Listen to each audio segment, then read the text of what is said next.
वही वाला मैट्रेस लूंगी क्योंकि मेरे को इतनी ठंड लगती है ना, मेरे को अलग ही लेवल की ठंड लगती है। तो एक सर्विस ड्यू का ऑप्शन आता है, वो हटाना पड़ता है सर्विस करने के बाद, तो उन्होंने हटाया नहीं था। वो थोड़ा टेढ़ा है तो इसलिए हैंडल बार टेढ़ा लगता है, बट ये वाली प्रॉब्लम भी अब सॉल्व हो जाएगी। सो यार मैं स्पीति से वापस आ गई हूँ। एक सक्सेसफुल ट्रिप रही हमारी स्पीति की, फर्स्ट टाइम स्पीति, तो मजा आया। अलग अलग लैंडस्केप देखने को मिले और मतलब ऐसे नज़ारे कहीं पे नहीं मिलेंगे। सही मायने में वो कोल्ड डेजर्ट है। मैंने मिनिमम वहाँ पे -14 डिग्री फेस करा है, इतना मैंने जिंदगी में कभी नहीं करा था। और एक और चीज मुझे नहीं पता लगी स्पीति में ही जाके होम स्टेज में वहाँ के, वो ये था कि हीटेड मैट्रेस भी आते हैं। मेरे को पहले पता ही नहीं था कि ऐसा भी कुछ होता है, बट एक्सपीरियंस अच्छा था उन हीटेड मैट्रेस का। अब मैं अपने लिए भी यहाँ पे अपने बेड के लिए वही वाला मैट्रेस लूंगी क्योंकि मेरे को इतनी ठंड लगती है ना, मेरे को अलग ही लेवल की ठंड लगती है। So hello everyone, welcome back to another video. And Spiti की ट्रिप में अपने पंछी के ना 5000 किलोमीटर कंप्लीट हो गए थे। तो 5000 किलोमीटर पे क्या होता है, सेकंड सर्विस होती है। तो आज हम इसकी सेकंड सर्विस कराने जा रहे हैं। इवन 5000 से भी ज़्यादा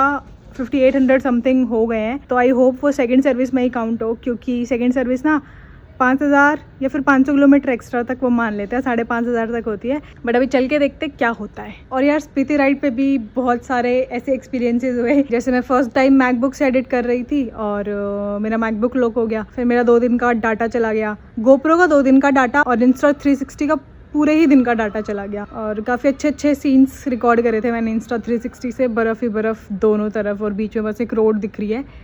तो वो सब मिस हो गया। शायद वो मेरे को दोबारा स्पीति का बुलावा आया है कि एक बार आप अच्छे से सब कुछ रिकॉर्ड नहीं कर पाए तो दूसरी बार जाना, अच्छे से रिकॉर्ड करके आना। वो सब भी ठीक है, बट यार स्पीति के व्लॉग्स ना आप लोगों ने ज़्यादा देखे नहीं, तो जितनी मेहनत मैंने करी थी उसका फल मेरे को अभी थोड़ा कम मिला। तो यार आप लोग बोलते हो ना कि राइड लगाओ, तो इतनी लंबी मैंने राइड लगा दी, ऑलमोस्ट 2000 किलोमीटर्स की। तो यार देख लो, बहुत मेहनत करी है सच्ची में। और यार बाइक में ना अपनी एक दिक्कत है कि जब मैंने फर्स्ट सर्विस करवाई थी ना इसकी 500 किलोमीटर्स पे, तो एक सर्विस ड्यू का ऑप्शन आता है, वो हटाना पड़ता है सर्विस करने के बाद, तो उन्होंने हटाया नहीं था। तो इसमें अभी भी सर्विस ड्यू की नोटिफिकेशन आ रही है, तो ये हटवाना है। बाकी सेकेंड सर्विस में तो बस इंजन ऑयल टॉपअप होता है और सारे नट बोल्ट्स चेक होते हैं, कोई लूज तो नहीं है। तो अभी फटाफट इसके लिए निकलते हैं। उसके बाद मेरे को एक ऐसी मस्त से डिवाइस इंस्टॉल करवानी है अपनी बाइक में नेक्स्ट राइड से पहले। बहुत मज़ा आने वाला है। स्पीति से आने के बाद ना दिल्ली में चलाने में मज़ा ही नहीं आ रहा। एक तो ट्रैफिक इतना है, मेन तो ट्रैफिक ही है। गर्मी तो एक पल को इंसान फिर भी झेल ले, लेकिन गर्मी में ट्रैफिक नहीं झेला जाता यार धूप लग के ना मेरी स्किन जलना शुरू हो गई है यहाँ से, क्योंकि ये बटन मैंने बंद नहीं करा और ये स्लीव्स ना इसके हवा में उड़ रहे हैं और उड़ के ऐसे ऊपर चढ़ जा रहे हैं। तो लेट मी बंद इट पहले। देखो इतनी देर में अगर आपको दिख रहा हो टैनिंग, ये वाला पार्ट देखो और ये वाला पार्ट देखो, इतनी उबल रही है ना स्किन मेरी यहाँ से। बुरा ही हाल हो जाता है मेरा डायरेक्ट सनलाइट में ना, बड़ी दिक्कत होती है। वो जो एक ऐड नहीं आता था टीवी में ग्लूकोन-डी का कि सन हमारे अंदर से स्ट्रॉ डाल के सारी एनर्जी खींच रहा है, लिटरली वैसी वाली फीलिंग आ जाती है धूप में आने के बाद। पैर ना इंजन की हीट प्लस गर्मी इतनी है ना, उसकी वजह से झुलस गए हैं बिल्कुल। और ये तो लिक्विड कूल्ड इंजन में हाल है। अगर ये सोचो कि अगर एयर कूल्ड होता तो क्या हाल होता, हीट थेरेपी हो जाती मेरे पैरों की। फिर तो कहाँ पे है भाई सब सर्विस सेंटर, दिख ही नहीं रहा। आई होप मेन रोड पे ही हो, अंदर किसी गली में जाके ना हो। लोकेशन तो यहीं की है, लोकेशन तो ख़त्म हो गई, कॉल करके ही पूछना पड़ेगा। किसी ने इस गली में बताया है, चलो देखते हैं चल के। आई डोंट थिंक सो कि यहाँ पे होगा, यहाँ तो नहीं लग रहा यार मुझे। कहाँ आ गई मैं, फिर से यू टर्न मारो। इस गली में है क्या, जाके ही देखना पड़ेगा, ऐसे तो काम नहीं चलेगा। अरे भाई साहब तार थी एक यार, मुझे तो यहाँ पे भी नहीं लग रहा।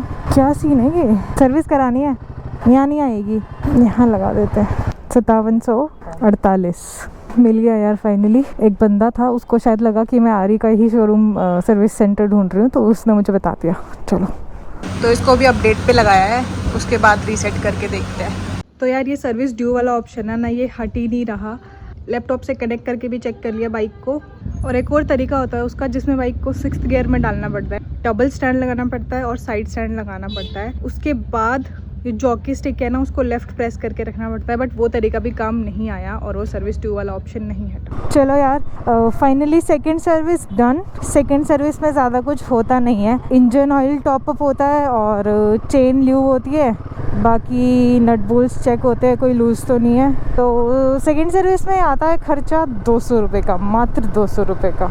और अभी मैं DM मोड्स जा रही हूँ क्योंकि वो जो मिसहैप हुई थी ना, जिसमें हमारा जो ये टैंक वाला क्रैश गार्ड है और ये वाला पूरा माउंटिंग है वो थोड़ा टेढ़ा हो गया था, तो वो मैंने तब ऑर्डर लगाया था एंड अब अराउंड 1 महीने बाद ऑलमोस्ट वो पार्ट्स आ गए हैं, तो मैं वही लगवाने जा रही हूँ। एंड अभी शायद अभी भी लगता होगा कि हैंडल बार थोड़ा सा टेढ़ा है, पर हैंडल बार टेढ़ा नहीं है, हैंडल बार सीधा है। ये वाला जो माउंट है ना, जिस पे डैशबोर्ड अपना माउंट हो रखा है, वो थोड़ा टेढ़ा है, तो इसलिए हैंडल बार टेढ़ा लगता है। बट ये वाली प्रॉब्लम भी अब सॉल्व हो जाएगी। तो लो जी, इफ़को चौक पहुंच गए हैं हम ऑफ रोड राइड के बाद भी ऑफ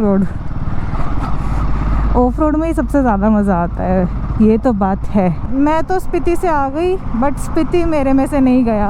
वाओ, रेयर कलर मिला है हिमालयन का, आई गेस सॉल्टी बोलते हैं इसको, सॉल्ट ब्लू। ये हटाने के बाद पता है कैसी लग रही है कि बाइक के बाइसेप्स चले गए बहुत पतली सी लग रही है। सारे पार्ट्स चेंज होंगे, एक तो ये वाला चेंज हुआ है, ये नया लग चुका है, ये चेंज होगा और दोनों ये चेंज होंगे।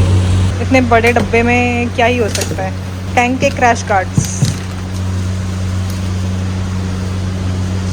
हैवी है, ये वैसे काफ़ी हैवी है, पर इसको हटाना ना मतलब दिक्कत दे जाएगा अगर मैं इसको हटाने का सोचूंगी भी तो। ये नहीं आए क्या इसके मोनोग्राम? नहीं, वो सब अलग है, ये वाले लगेंगे ना आपके। आए हैं ना वैसे उसके साथ? नहीं आते। अच्छा, तो मतलब वही लगेंगे। हाँ। और ये पुराना वाला टैंक क्रैश गार्ड हट गया है, बट जो इसका ये था ना मोनोग्राम, ये पुराने वाले का ही इस पे लग गया है क्योंकि शायद इसके साथ आया ही नहीं था, तो ये एज इट इज़ लग गया है। और ये देखो, ये है 1971 मॉडल, इसको रिस्टोर करा जा रहा है, सेम मैच कर रहा है मेरी नेल पेंट से। तो यार अभी इसका ये गैप ना बिल्कुल ठीक हो चुका है। जो एक साइड ज़्यादा और एक साइड कम गैप हुआ करता था ना, अब दोनों साइड इक्वल गैप हो चुका है। तो इन द एंड कंक्लूज़न ये निकला है कि जो चीज़ टेढ़ी थी वो ये वाला पार्ट और ये वाला पार्ट ही टेढ़ा था, और थोड़ा बहुत ये टेढ़ा था। तो ये सब चेंज हो चुका है। अब देखने में आपको GoPro में बिल्कुल भी टेढ़ा नहीं लगेगा, ये बिल्कुल सीधा सीधा लुक आएगा। तो यार बाइक अपनी एकदम चकाचक हो गई है, पर बाइक में एक दिक्कत है, वो अभी तक नहीं गई, सर्विस ड्यू वाली। बाकी एक ये लीजेंडरी बाइक देखो, Yamaha RX 100, एक दिन चलानी है मुझे ये बाइक भी, शायद कभी मौका मिले। चलो फिलहाल निकलते हैं क्योंकि 8 बज गए हैं। तो अभी मैं फटाफट निकलती हूँ क्योंकि मेरे को रास्ते से फ्रूट्स भी लेने हैं। और मैं अगर यहाँ से सीधा दिल्ली की तरफ जाऊँगी ना, तो इफ़को चौक और एम्बियंस होके सीधा होके मैं दिल्ली ही पहुँच जाऊँगी। रास्ते में मेरे को कोई फ्रूट वाला नहीं मिलेगा। तो मैंने अभी पास में ही देखा है, एक साउथ सिटी 1 में मार्केट है, तो वो यहाँ से 2-2.5 किलोमीटर दूर है। तो वहीं जाके पहले अपन फ्रूट्स खरीदेगा, फिर अपन अपने घर जाएगा। और आपको एयरपोर्ट वाला रास्ता दिखाऊंगी मैं, इतना सुंदर बन गया है, इतना सुंदर बन गया है एयरपोर्ट के आसपास वाला रास्ता, बहुत सुंदर बन गया है। तो यार this is south city and most probably यहाँ पे मिल जाएंगे फ्रूट वेंडर्स।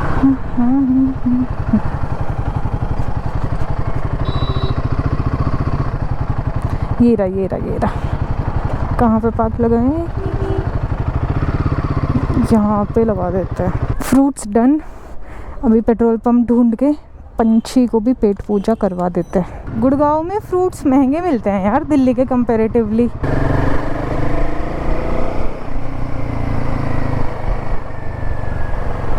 अपनी बाइक में ना रेंज बिल्कुल ही नहीं बची, तो पेट्रोल पंप ढूंढना बहुत ज़रूरी था। एंड पास में ही मिल गया, ज़्यादा दूर नहीं था, वही 2.5-3 किलोमीटर के अराउंड था। तो अभी इसको फुल करवा लेते हैं और फटाफट जाते हैं घर पे, क्योंकि 8:30 हो गए हैं और बहुत ज़ोर से भूख लगी है। पंछी की पेट पूजा का नंबर आ गया है, पकड़ के रखना पड़ेगा आपको। इसमें एक वो पत्ती सी दे रखी है, तो आप छोड़ नहीं सकते। छोड़ने की कोई बात नहीं, कोई नहीं छोड़ता आजकल ये सिस्टम खत्म है। पहले कभी होता था 2005 से पहले नहीं, ऐसा कुछ भी नहीं। जो ये नोजल है वो उसके अंदर नहीं जा पाती, टैंक के अंदर। 1300 ही कर दो पूरा, पेटीएम कर देते हो। एक तो मेरे बैग में ना, अरे यार यू टर्न नहीं लेना था।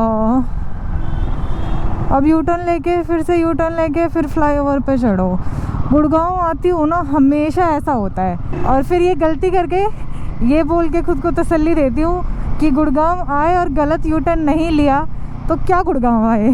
तो मेरे बैग में ना 2.5-3 किलो वेट एक्स्ट्रा हो गया है। और अगर आप पीठ पे ज़्यादा सामान टांग के, मतलब हैवी वेट टांग के अगर आप बाइक चलाते हो तो मेरी फिजियोथेरेपी की नॉलेज और प्रैक्टिकल यही कहता है कि आपको बैक पेन होगा ही होगा। तो अगर आप ऐसा करते हो, थोड़ा बहुत चलता है, बट अगर आप ऐसा डेली करते हो और यूजुअली करते हो तो आपको बैक पेन कंसिस्टेंट रहने लग जाएगा और जो एक्यूट बैक पेन है वो क्रोनिक में कन्वर्ट हो जाएगा। तो इस चीज़ का थोड़ा ध्यान रखना। ये मारा फिर से यू टर्न और यहाँ से अभी सीधा आएगा दिल्ली, बस बॉर्डर पे जाम ना मिले। ऑल्दो जब से ये द्वारका एक्सप्रेसवे वो एयरपोर्ट के पास वाला शुरू हुआ है ना, तब से दिल्ली गुड़गांव बॉर्डर पे एम्बियंस की साइड कम जाम लगता है। ये मैंने एक चीज़ नोटिस करी है। बाकी आज चल के देखते हैं आज क्या सीन है वहाँ पे। और ये हमने कर लिया फ्लाईओवर एंटर। अब ये सीधा घर ही ले जाके छोड़ेगा। देखो जोन आउट हो गई थी और नीचे से जाना था और मैं ऊपर से आ गई। ऑल्दो निकलेगा एक ही जगह ये रास्ता, पर ऊपर से जाते हैं तो थोड़ा क्राउडेड रहता है और अब मुझे जाम में फंसना पड़ेगा एक गलती की वजह से। नीचे के व्हीकल्स देखो कितने मज़े में जा रहे हैं और ऊपर के व्हीकल्स देखो बेचारे खड़े हैं। जब से मेरे को लिटरली 20 मिनट हो गए हैं एक ही जगह खड़े। मैंने ऑलमोस्ट 50 मीटर मूव करा है पिछले 20 मिनट में, तो मैं तो ध्यान नहीं कर पाई। बट आप लोग कर लेना कि जो एक पहला एग्जिट पड़ता है ना इस फ्लाईओवर का, वो लेके साइड से निकल जाया करो रात में। सुखी रहोगे, मेरी तरह पछताओगे नहीं। यार जाम ने हदें पार कर दी और लोग इतने परेशान हो गए कि लोगों ने अपनी गाड़ियाँ छोड़ के, मतलब जिनको ज़्यादा अर्जेंसी है, पैदल निकलना शुरू कर दिया इस फ्लाईओवर से। और लिटरली 1 घंटे से मैं यहीं खड़ी हूँ। अभी थोड़ा चलना शुरू हुआ है, लेट्स सी कहाँ तक निकल पाती हूँ। मेरे को इतना, एक तो इतनी गर्मी है ना, मेरे को पूरा पसीना पसीना हो रखा है। अब उस गर्मी के चक्कर में ना रेस्टलेसनेस हो गई है बहुत ज़्यादा। वैसे ही तबीयत नहीं ठीक थी 2 दिन से और आज का दिन इतना मेरा हेक्टिक हो गया और इस जाम ने तो मेरी हिम्मत ही तोड़ दी सही में भाई साहब। अब इतना अच्छा लग रहा है ना 1 घंटे बाद मैं जाम में से निकली हूँ, शरीर पे हवा लग रही है ना, तो इतना अच्छा लग रहा है क्या ही बताऊँ। देखो मेरी एक छोटी सी गलती की वजह से मेरे को इतना सफ़र करना पड़ा और हालांकि अब जाम इधर भी लग गया है, पर अब जो है वो है, जब पहुंचूंगी तब पहुंचूंगी। बट पेट की ना बैंड बज चुकी है दर्द के कारण, क्योंकि भूख इतनी लगी है ना कि पेट में दर्द शुरू हो गया है अब। यार फाइनली आ गया, खाली रास्ता आ गया। मेरी खड़े खड़े लिटरली सारी एनर्जी जितनी भी बची थी ना, सारी एनर्जी ड्रेन हो गई। लो यार देख लो चकाचौंध।